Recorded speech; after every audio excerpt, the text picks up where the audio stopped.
it's Julian, and today I'm super excited to be showing you how to make super detailed and textured drums in the style of Jon Hopkins. I made a few videos in the style before, but none really kind of nailing the type of drum sound you hear on tracks like, open eye signal and everything connected, and those kind of really detailed sounding, like I said, textured organic drums. So as usual, you can get the project file and samples from this video in the description.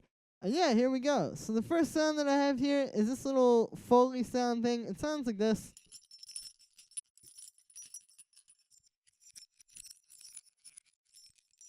So what this is it's actually a recording of me jingling. I think it was some keys. I recorded this a really long time ago, but it sounds like keys. But yeah, you can make a really similar sound to this. Just put any kind of two things in your hand and shake it in front of a mic. You'll probably get a similar sound to this. And you can hear, I kind of chopped it up a bit. So you can see there's this part, for example, where everything reverses.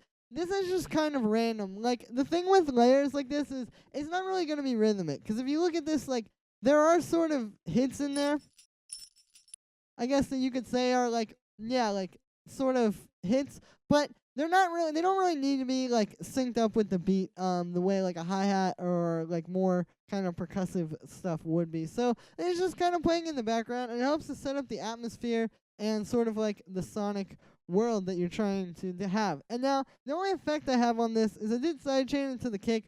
It just makes it a bit cleaner. And since some of these other elements here are sidechained to the kick as well, I figured that might as well do that with this as well. So the next thing I have here are these vinyl hi-hats, which together sound like this. And these are two layers. It's this one, and then this one. So this first one here, what I have is I have these two hi-hat things that I got from a drum break. I'll show you completely dry. It sounds like this. So I took that, and what I did was, it's just like those two little hits, like I said. You can see I put it in here. I didn't actually warp it. It was kind of just at the right speed, just sort of how it was. And then what I did, you can see here the second one, or the eighth note, is a little bit louder. So I just copied this over, and then, just turned up the volume of that clip, and then just duplicated that a bunch of times. So what this accomplishes is essentially it's kind of similar to what a usual hi-hat pattern would be for house music, where it's kind of the upbeats are really accented like that. Yeah, this just accomplishes that by turning that second one up a little bit. So that's pretty much how I did that as far as sequencing goes. And then the other thing with this sound is effects. So I wanted to have a layer like this because I think Jon Hopkins isn't really known for using these super kind of vinyl-y hi-hats, more in the style of what someone like Bonobo or Fortet would use. But I think he does actually use these. And the reason why is because you just get so much interesting texture with these. What it kind of comes down to is taking something like this that has a lot of a cool kind of texture and feel to it, and then sort of manipulating it. So that's what I did here. I used the saturator to kind of shape the sound. You can see I have it on the wave shaper setting. And I'm really using this less for distortion and more to just kind of literally, as you would imagine, shape the waveform. I'm really just trying to just take it into kind of another dimension, I guess. So you can see I set it up like this. Here's what it sounds like dry. And then here's what it sounds like with the saturator. So you can hear it sounds a lot more synthetic, a lot more just kind of it has that kind of synthetic but still textured feel to it. And that's what I wanted. So I definitely recommend getting some hi-hats from some different vinyl breaks and just sort of put them through a saturator. You don't have to use the Ableton one. I like using the Ableton one because you can use the wave shaper and it's got all these kind of cool things. But any kind of distortion, you can really shape sounds with. I think it's really an underrated technique for cool sound design. So then after that, I just have a compressor sidechain into the kick, and then I have CQ8 cutting out the low end, because one thing the saturator can do, and especially when you're working with vinyl samples, which already tend to have this, is it can add a lot of low end. So I just cut that out with the EQ8. And so then the next layer here is also some vinyl hi-hats, or are also some vinyl hi-hats. Not sure about the grammar there, but those sound like this. So these aren't as treated, I didn't do the weird saturation stuff with these. These are more just kind of to add some high end. The one thing is, and I'll talk about this more when I get to the Foley layers, is the percussion so far that you've heard is like very kind of like gritty and like mid-range based, but there really wasn't a lot in the like high end. So I added this in here just to kind of fill it out a bit more. And these are honestly kind of optional. They're just some simple hi-hats. Basically I started with this sample, and then I just took it in there. I pitched it up +1, and I warped it to kind of like fit into the beat a little bit better, because unlike that first one, this one didn't just fit. And then I just took that and copied it over a bunch of times. And then for effects on that, all I have is a compressor side chaining to the kick, and then an EQ8 cutting out the low end just like on the hi-hats above this. Again, this one is mostly just to add some like organic sounding high end. Like I could have added a lot of other things, but I used the vinyl hi-hats here to give it that texture and to just kind of, keep with the more alive kind of vibe we have for this track.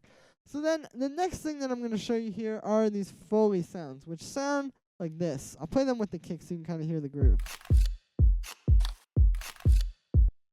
So these are kind of like the main thing that I think is a little bit hard for people to understand when they hear. Like I was saying, like the drums and tracks like Open Eye Signal and Everything Connected and like Emerald Rush, like those kind of tracks where they're just like these really crazy warping kind of like just out of this world sounding drums. And what does that is using Foley sound. So if you don't know what a Foley sound is, it's essentially just a sound that is like a recorded sound. Like for example here, like something like that. That just sounds like, somebody like, I don't know, shaking some kind of thing that has like something in it, or just, rustling things, like any of those kind of sounds. Like just sort of real world sounds that are being used in a more musical sense here. So that's what I have. So I just have a bunch of different Foley hits like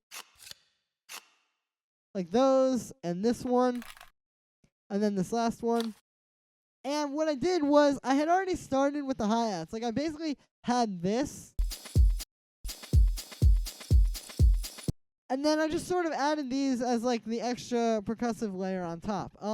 So that's what I kind of recommend doing with these. Like the way I like to think of it, and I've said this in a bunch of other videos as well, but is like you want to think of like your main stuff, like in this case the kick, and then these vinyl hi-hats, and I guess this sort of atmosphere thing as well.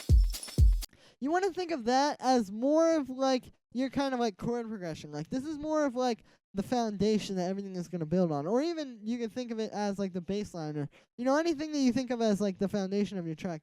And then these little Foley hits here would be more like the melody. Like these sort of, play over top of your chord progression and give you like, just kind of give it like some feel and some mood and some kind of vibe. So, I mean, like I said, pretty much all of these are just some Foley hits. I don't have any processing on them. Besides the first ones, I do have a little bit of small reverb on. You can see I turned the dry wet and the decay time, the size down. It just felt a little bit nicer. I wanted these to have a little bit more of like a room to them, so just add some space. But I know like there's not really a lot that can be said about these. Like I said, like it's really just a matter of kind of getting in there and doing it and just sort of getting some sounds. And like you could even just turn off the grid and just like literally get Foley sounds and just like move them around the grid. Like you can see even that just created like a cool kind of groove, because it's just really like, it just adds like this really weird kind of like off grid rhythm to it, especially if you have something like this too, where it's more of kind of, like I said, like that's sort of like someone shaking something or wrestling something. It has a little bit of movement to it, so this is all just adding to the groove. And the thing is also what this causes is essentially like happy accidents. Like you get these kind of weird things that you're not expecting that create, like I said, like interesting grooves and just kind of different things. And it's not so much a matter of like having the mind to program all these different crazy ideas that no one would ever think of. And it's more just a matter of like playing around with things and having kind of weird random stuff happen.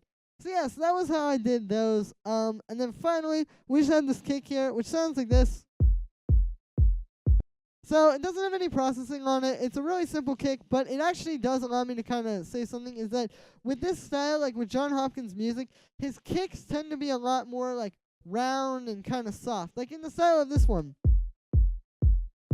How it's, it doesn't have a lot of click to it. It doesn't have a lot of high end. It's just a nice, warm, kind of round, just bassy sort of kick that sits underneath everything, and it's not too long. Like it's not like a super long 808 or anything like that, but it's also not too short where it's just like all click.